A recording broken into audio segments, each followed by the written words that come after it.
Okay, we're standing in front of the Vista leasing office and lobby, and we're going to take a self-tour. And so let's go inside and check it out. One of my friends is working there. Her name is Dara. She's great to work with. So if you do come in person, she's wonderful. Okay, so we're going to go to the elevator. There is a business center here too. So let's pop in and just see that business center. Oh, there's a Starbucks machine. So we're going to be visiting that soon. Can't wait for that. And it looks like they've got there's an Apple and a Dell computer and a printer. So it does have a business center and free coffee. Free coffee.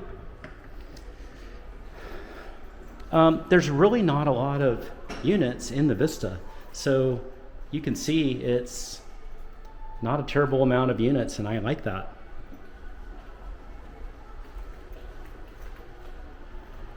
Okay, so let's go to our first amenity, and we'll catch you in just a minute.